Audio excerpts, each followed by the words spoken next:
Hello, my name is Carrie Whitmore, and last night at a family barbecue I became the punchline.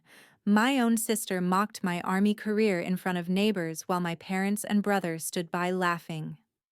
I stayed quiet, but inside I was breaking because I've been the one paying the bills that keep their house standing. They saw me as disposable, but what they didn't know was that silence wasn't surrender. By morning, I was ready to turn their laughter into the kind of silence that only truth and consequences can bring. The Whitmore yard buzzed with small-town ease, paper plates sagging with potato salad neighbors leaning over the fence fireworks distant in the Illinois sky. Melissa clinked her bottle loud enough for the crowd.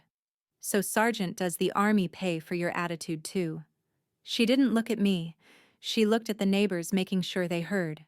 Dad poked at the grill mom-lined buns that didn't need lining. Jason sprawled with his soda, already laughing. I forced a steady tone. I pay most of these bills. Electric, gas, internet, even car insurance when the shop's empty. Mrs. Donnelly's gray eyes flicked toward me, quiet recognition that the words cut deeper than the smoke. Melissa's laugh carried. You're back in your old room. You're not a guest. Then pay rent or get out. The words struck harder than any mortar blast. I saw the router's green blink, the propane tank, the cooler stacked by the porch, every piece I had funded without once itemizing. They treated it like nothing. I wiped my hands, cleared plates, stacked cups, while Melissa's voice danced on, filling the yard with her triumph. Neighbors pretended not to notice. Their silence pressed harder than the laughter. I swallowed mine, carried trays inside, and let the hum of the fridge drown the noise. My training echoed, silence isn't weakness, it's preparation. Upstairs, the room felt smaller than memory. I opened my duffel, laid in 2 uniforms, PT gear boots lined neat. Then the folder bills, Whitmore House. Page after page, receipts, account numbers, confirmation slips. Proof that discipline wasn't just muscle, but record-keeping. I sat with it calm. Overseas silence was survival. Tonight, it was strategy. Downstairs, chairs scraped, laughter reset like nothing happened. Melissa would call it winning. To me, it was the sound of a line being drawn. Through the window, I caught Mrs. Donnelly's silhouette, still watching as I moved past the glow of citronella candles. She saw what they refused to, that pride can be swallowed, but truth waits patient. The folder rested by my uniforms, a quiet arsenal. My life compressed into boxes and documents stripped of illusions. For the first time, leaving felt lighter than staying. I whispered into the stillness, voice even unshaken. If they want me gone, they'll have it their way. Respect wasn't on the menu that night, so I served myself freedom instead. Morning carried the stale breath of charcoal. I came down with my duffel and the folder under my arm. Melissa scrolled at the table, smirk already set. Edward stared into coffee.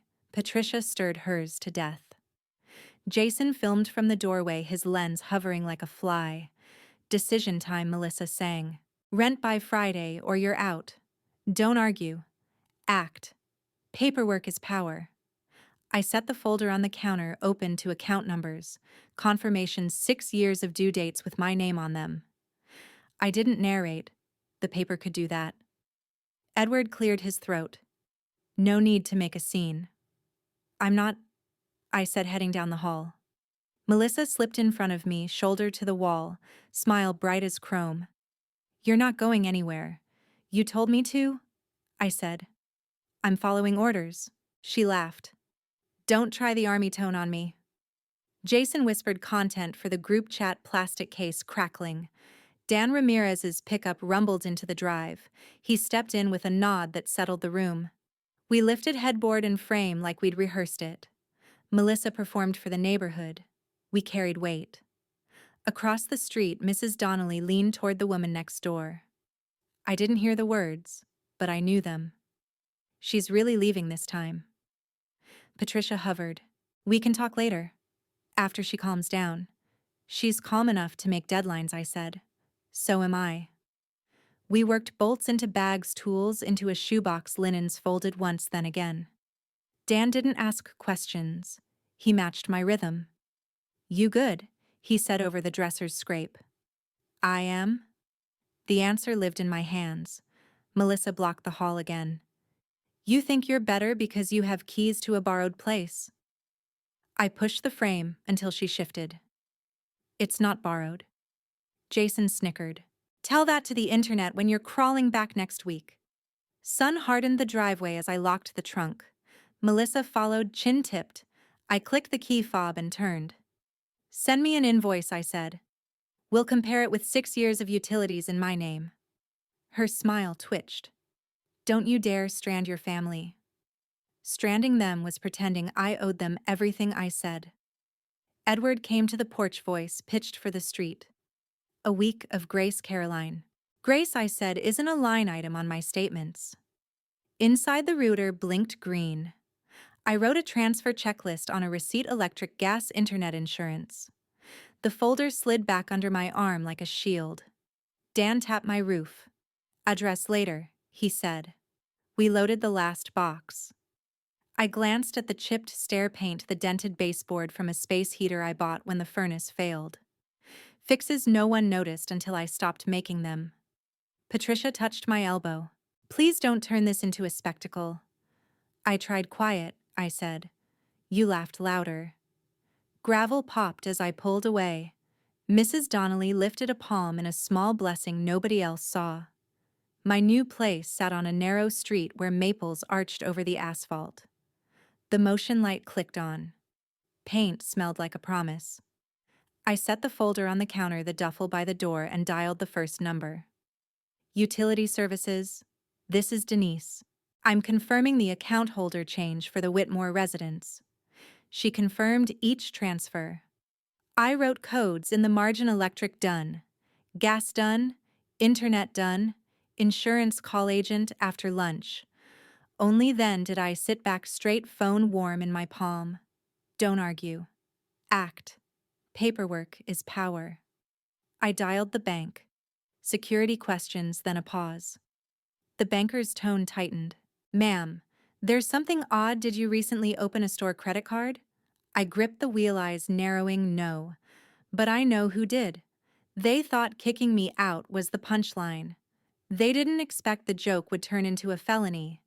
By the time the bank opened, I had a list: dates, confirmation codes, the tiny details people miss when they're busy being loud.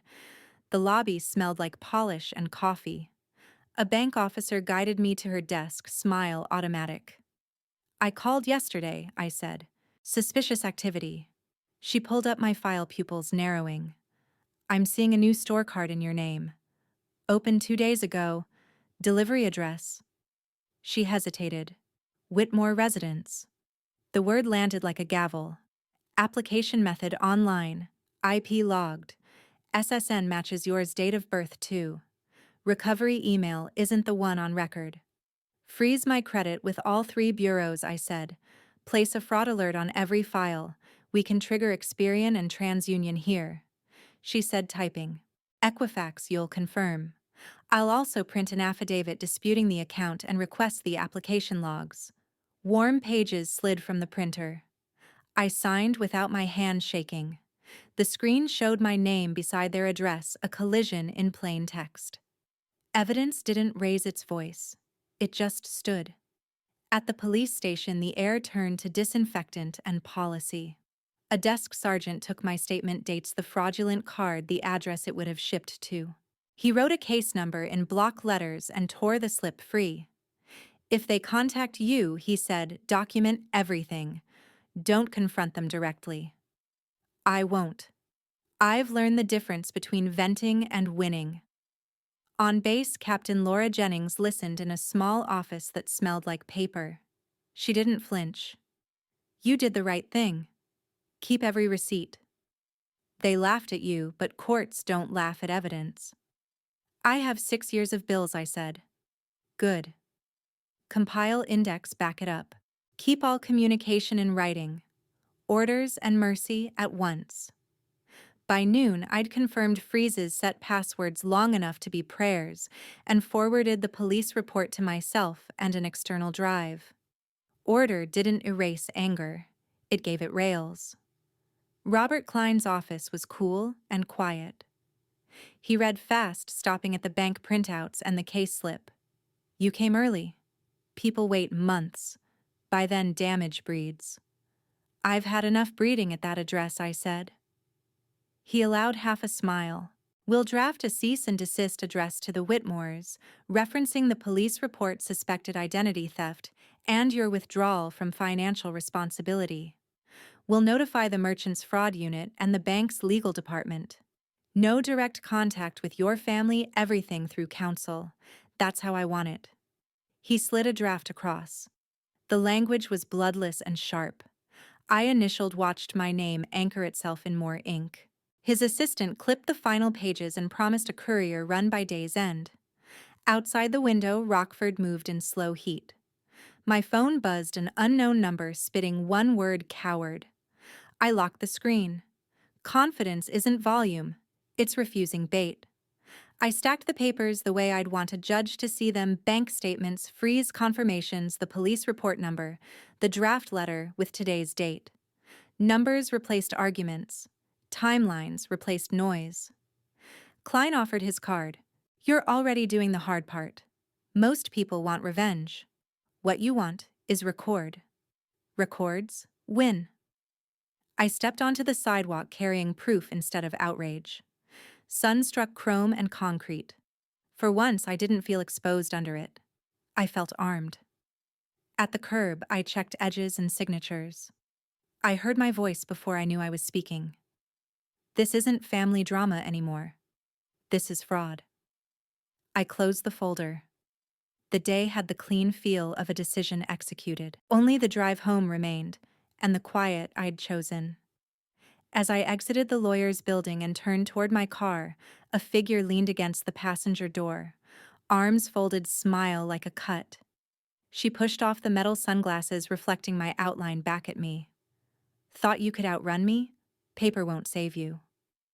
They thought the porch was their stage for my humiliation. Instead, I made it my courtroom. Evening settled, heavy cicadas grinding like a jury already restless. Neighbors leaned on fences, Mrs. Donnelly perched at her post. The Whitmore porch light blazed too bright, spotlighting splintered boards. Melissa stood at the top step, chin raised. There she is, the soldier who thinks she can smear her family's name with paperwork. Edward lingered behind her, hand on the rail, trying to appear calm. Patricia twisted a towel until it frayed. Jason hovered in the doorway, phone humming in his grip. I stopped midway up the steps, folder firm against my ribs. You wanted public. Let's use facts. Melissa's laugh cut sharp. Your facts are just bills you hoarded so you could claim control. I opened the folder, laid pages flat under the porch light. 6 years of utilities. All in my name. Electric, gas, internet, insurance. This house stood because I signed. You call that proof? She sneered. Anyone can print paper. Then look closer. I added bank documents, store credit opened days ago. Delivery address listed here. And this, I held up the slip until neighbors leaned forward, is the police report number. It proves enough to trigger investigation. A murmur moved through the street, low but spreading. Patricia paled, reading my name again and again on the bills. Jason edged closer, recording, but his hand trembled. Melissa barked a laugh. You called the police on your own family, desperate. I reported a crime, I said. Identity theft isn't family business, it's felony. Neighbors whispered, silence filling cracks where laughter had been. Mrs. Donnelly's eyes never left Melissa. Edward gripped the banister harder, his mask slipping. We could have handled this privately, Patricia whispered. Privately was Sunday, I said. You chose public. Melissa's smile wavered. You think people side with you because you wear a uniform? No. They side with the truth. Edward's voice finally broke the heat. Enough. His gaze tracked from bills to credit freezes to the police slip. Each page stripped him down. Then he turned, not to me, but to his daughter. Melissa, what did you do with her ID? The question split the porch. Jason froze mid-record. Patricia dropped the towel. Melissa scoffed too fast, the sound hollow. Ridiculous. I don't need her. Her social Edward-pressed voice raw. Her mail. Did you... He couldn't finish. But the silence did it for him. Melissa lunged a step toward me, too loud, too quick. You won't parade lies here. You won't make us villains. Logs will show it, I said. Calm, certain. The neighbors shifted closer at the lawn's edge, breath caught. A sprinkler clicked to silence. A door closed softly down the block, as if the whole street agreed to listen. I restacked the papers slowly, utilities, bank, police. My hands steady the folder's clasp, snapping shut like a gavel. You wanted me to pay rent for a house I already carried. You wanted Sunday's laughter as a record. Here's the real record. Patricia reached for Melissa, who yanked free. Jason retreated into the screen door's shadow. Edward stared down at the boards, pride crumbling at his feet. I stepped back into the edge of light, eyes sweeping the crowd that had gathered. They saw more than bills. They saw the scales shift. You laughed on Sunday, I said, voice steady as steel. Let's see who laughs when the sheriff comes knocking. They laughed once, but silence became the sound of my victory. Morning light spilled through the sheer curtains of my new rental, soft and slow, nothing like the glaring bulb that had flickered over my old hallway. I wrapped my hands around a mug of coffee and let the warmth settle. The street outside was hushed, only the low hum of cicadas and the rustle of leaves. Peace had weight, I realized, and it fit on my shoulders better than any uniform ever had. The envelope sat where the mailman had left it, cream paper heavy in my palm. I slid it open carefully.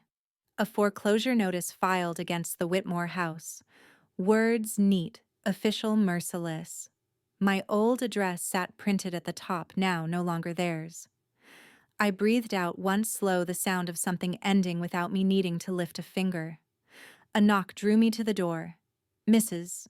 Donnelly stood there in her sun hat, holding a bag of tomatoes from her garden. They lost the house, she said simply. Everyone's talking. Some pity, some gossip, but no one laughs anymore. She placed the bag on my counter, patted my arm. You did what you had to do. The rest, that's theirs. After she left, I drove past the house once more. The lawn was overgrown, porch empty, blinds drawn tight. No laughter. No jeers. Just silence as thick as humidity hanging where the noise used to live. For the first time, I didn't feel the urge to defend myself to the wood, the shingles, the cracked driveway. I let the engine idle, then rolled on. Back home, the inbox pinged. An email from Captain Jennings at JAG case officially opened. Identity theft investigation proceeding. You may be called to testify. Short-clipped procedural, exactly what I needed. Robert Klein's office followed with another message attaching confirmation of filings, his signature precise, detached, effective. Paperwork marching on without me having to breathe life into it.